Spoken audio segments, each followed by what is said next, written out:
အားလုံးပဲမင်္ဂလာပါရှင်။မေရဲ့ channel မှာပြန်လည်ကြိုဆိုလိုက်ပါရစေ။အခုတစ်ခါမှာတော့ဆရာများတန်းတင်ရေးသားထားတဲ့လင်းပြစ်မှညီးခြင်းဆိုတဲ့ဝတ္ထုတိုလေးကိုဖတ်ပြပေးချင်တာပဲဖြစ်ပါတယ်။ကံကြမ္မာကလူသားတို့ရဲ့ဘဝအခန်းကဏ္ဍတွေကိုတဆစ်ချိုးပြောင်းပြန်လှန်တတ်တဲ့အမှုပညာရှင်တဦးဖြစ်ပါတယ်။အသေးခွဲခြင်းစူရှည်ကြခြင်းများကြောင့်မဲတက္ကသိုလ်လို့ကျောင်းတော်၌နာမည်ကြီးခဲ့သူ။ရိုးသားပဂတိတောကြီးကဲကြီးဟုအခေါ်ခံရသည့်အညာသားဘယ်သူမှမထင်မှတ်ခဲ့သည့်လက်ထက်ပွဲအပြီးချစ်သူများအဖြစ်မှလင်မယား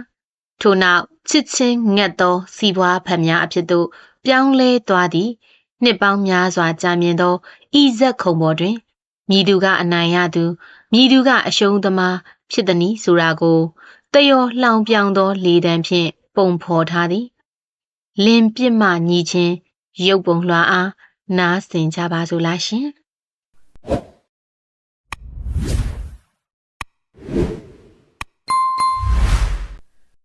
သူနဲ့ကျွန်တော်မတွေ့ကြသည်မှာနှစ်ပေါင်း30ကျော်ပြီတို့ရတွင်သူနှင့်ပတ်သက်သည့်သတင်းများကိုမူအမြဲလူကြားနေရသည်သူခင်မောအကြောင်းသူသားသမီးတွေအကြောင်းကိုလည်းကျွန်တော်မကြာခဏကြားရသည်တို့ရတွင်လူချင်းကတခါမှမတွေ့ဖြစ်ခဲ့ကြကျောင်းတုန်းကသူသည်မဲတက်ကတူ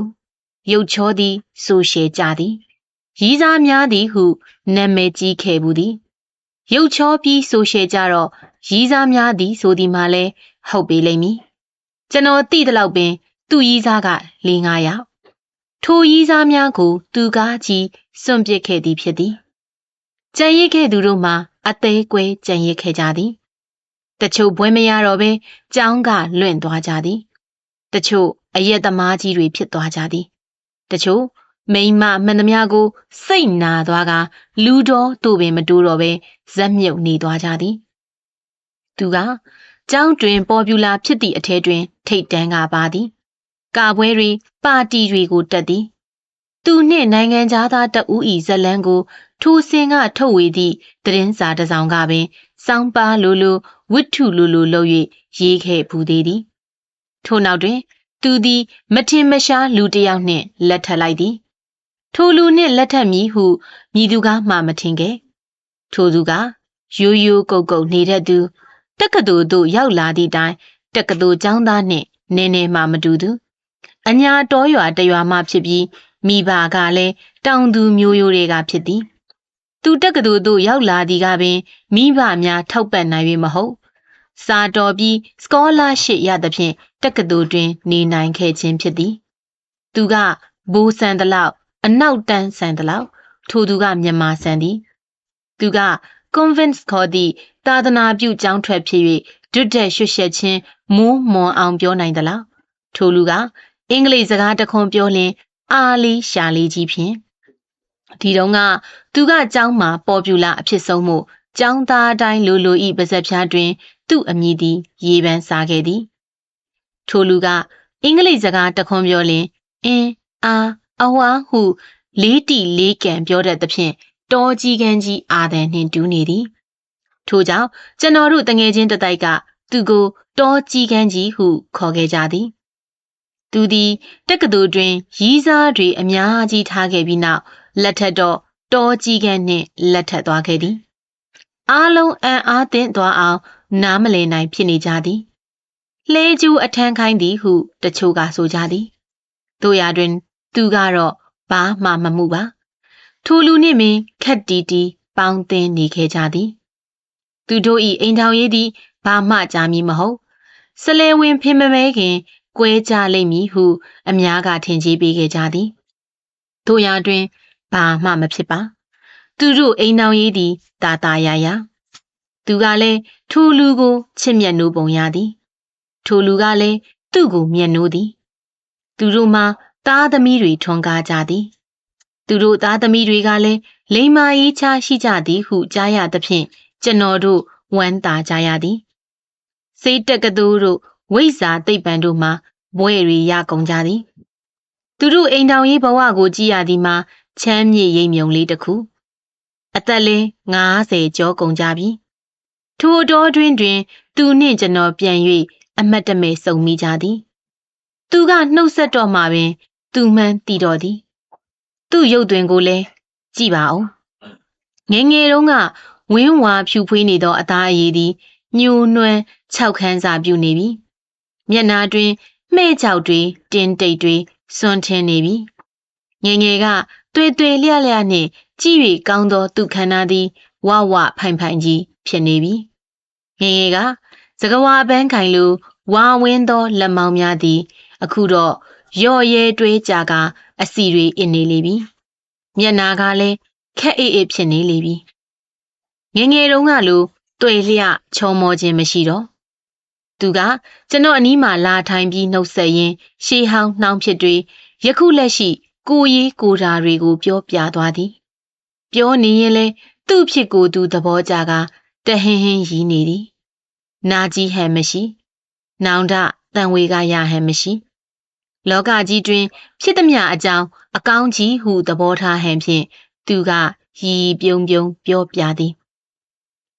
ကိုအကြောင်းပြောမယ်ဆိုရင်တော့အရှိကြီးပဲဝိတ္ထုရှည်ကြီးတစ်ပုဒ်လောက်တောင်ရမယ်ထင်တယ်ယူတို့ကတော့ကို့ဘွားကိုအဆင်ပြေနေရလို့ထင်မှာပဲထင်မဲဆိုရင်လဲထင်ကြပေါ့လေအမှန်ကတော့ကို့ဘွားကစက်တောင်ပန်ဘဝကြီးပါကွာစက်တောင်ပန်ဆိုတာ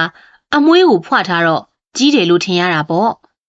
ဒါပေမဲ့အမွှေးကိုကျုံပစ်လိုက်တော့ဘာမှအချိန်စီးတာမဟုတ်ပါဘူး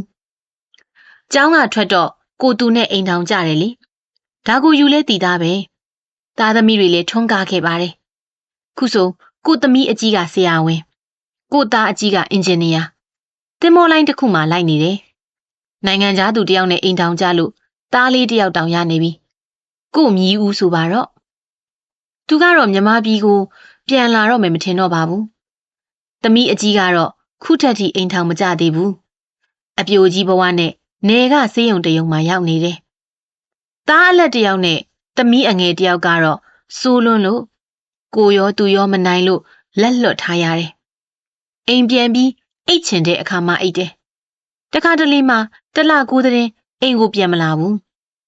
တလောကတော့အိမ်ပြန်မလာတာကြာလို့လိုက်စုံစမ်းတော့စေးမှုနဲ့ထောင်ထဲမှာရောက်နေတယ်လို့ပြောတယ်ကိုလေးသူ့ကိုစိတ်နာနာရှိတာနဲ့မလိုက်တော့ဘူးသူ့ထိုင်နဲ့သူ့ကန်ဆိုပြီးပြစ်ထားလိုက်တယ်သူ့ဖေကလည်းပြန်မကြည့်ဘူးထားပါလေကိုပြောချင်တာကသားသမီးတွေရဲ့အကြောင်းမဟုတ်ပါဘူးကိုတို့အကြောင်းပါယူမှတ်မိသေးလားမသိဘူးကိုတို့အိမ်ထောင်ကြတော့ကအားလုံးကပဲတမျိုးထင်ခဲ့ကြတယ်ကျောင်းတော့ကကိုကဆိုရှယ်ကြသလောက်သူကအေးတယ်သူကရှေးဆန်တယ်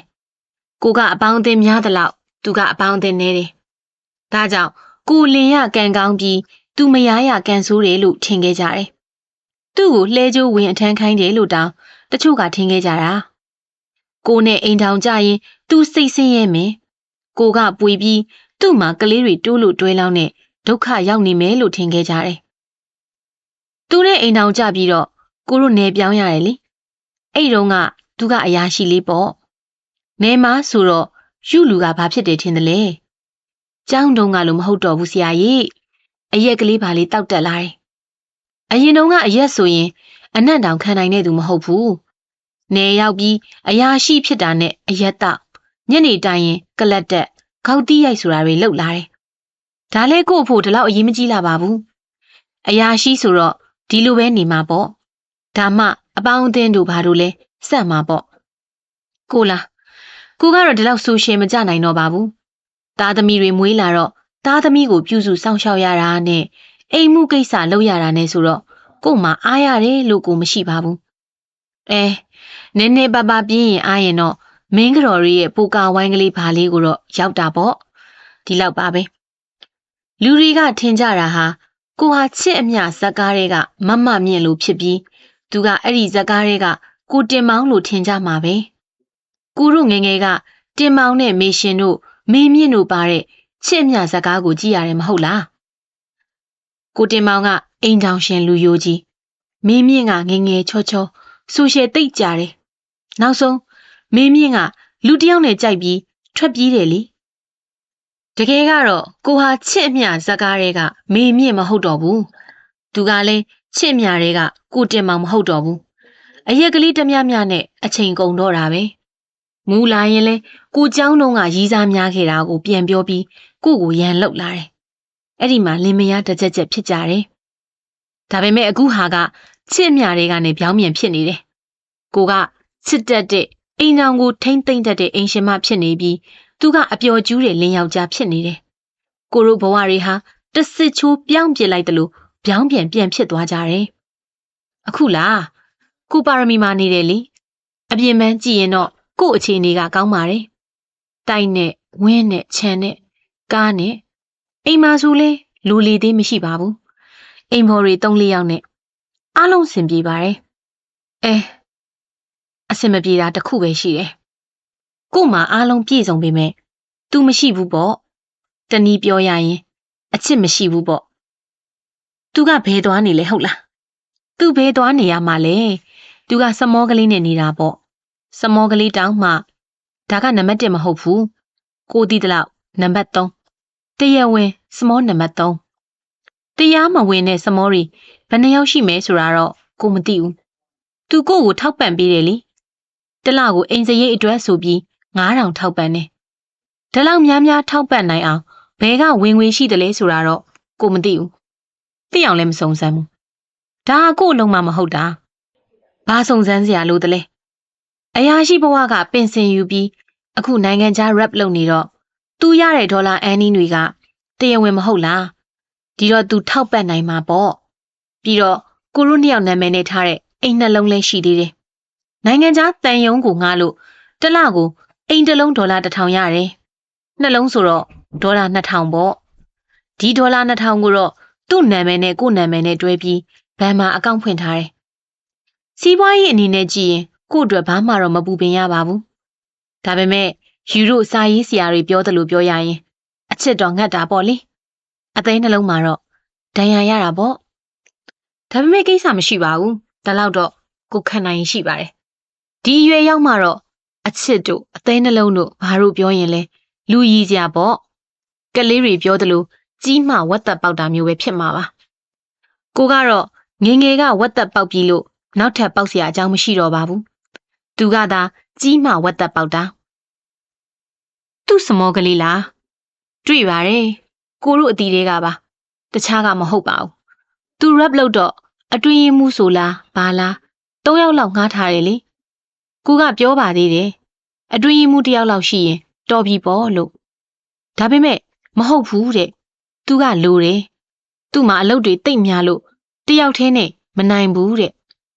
3-4ယောက်မှဖြစ်မယ်တဲ့ဒါနဲ့တူပြောရရင်အဲ့ဒီထဲကကောင်းမလေး1ယောက်ကိုကောက်ယူပြီးတခြားမှာဒဇင်ထူတာပါပဲကောင်းမလေးလားကောင်းမလေးကလှတာပေါ့ငယ်တယ်ချောတယ်ဟော့တယ်ပြန်တယ်ကလေးတွေပြောတယ်လို့ပြောရရင်အယမ်းဟော့တာပေါ့ဒီတော့ယူလူတိတ်သဘောကြတာပေါ့ကို့လိုအသက်50ကျော်ကြီးနဲ့ဘာဆိုင်တယ်လဲဒီကကောင်းမကသပင်ဖြူနေပြီပုံပြက်ပန်းပြက်ဖြစ်နေပြီထားပါတော့လေကိုပြောချင်တာကကြောင်းတုံးကကိုကခစ်ဆန်းနေစူရှည်ကြတယ်သူကရိုးတယ်အေးတယ်နှစ်340ကျော်လာလို့ပြန်ကြည့်လိုက်တော့အင်မတန်ရိုးပါတယ်ဆိုတဲ့လူကတိတ်ဆန်းနေပြီးအင်မတန်ဆန်းပါတယ်ဆိုတဲ့ဒီကောင်မကတော့19ရာစုထဲမှာကြံခဲ့တဲ့အကြောင်းပေါ့နားဆင်သူတို့ရှင်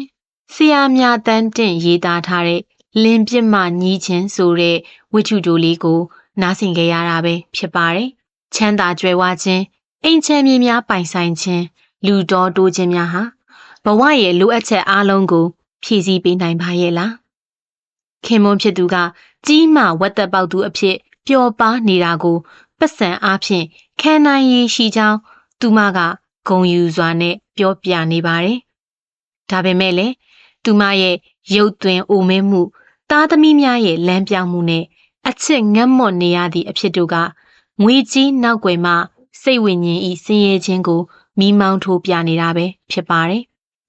စစ်မှန်တဲ့ချစ်ချင်းမြတ်တာနဲ့ဂုဏ်သိက္ခာကိုစွန့်လွတ်ခဲ့ရတဲ့ဘဝတစ်လျှောက်မှာဘယ်အရာကများအဖိုးအတန်ဆုံးဖြစ်မှာပါလဲဆရာများတန်းတင်ရေးသားထားတဲ့ဒီဝိထုတိုလေးဟာဆိုရင်စာဖတ်သူကိုအချိန်ကြာမြင့်စွာစဉ်းစားငေးမောနေစေမဲ့မေးခွန်းများနဲ့အဆုံးသတ်ထားတာပဲဖြစ်ပါတယ်နားဆင်သူအားလုံးကျမ်းမာချမ်းသာလို့မင်္ဂလာပေါင်းနဲ့ပြည့်စုံပါစေလို့မေကဆုတောင်းပေးလိုက်ပါတယ် နောက်ထပ်ဘလို့အကြောင်းအရာမျိုးလေးတွေကိုတင်ဆက်ပေးအောင်မလဲဆိုတာကိုသိခွင့်ရဖို့အတွက်မေရဲ့ channel လေးကို like and subscribe လေးလုပ်ထားပေးဖို့မမေ့နဲ့နော်အားလုံးကိုကျေးဇူးတင်ပါတယ်ရှင်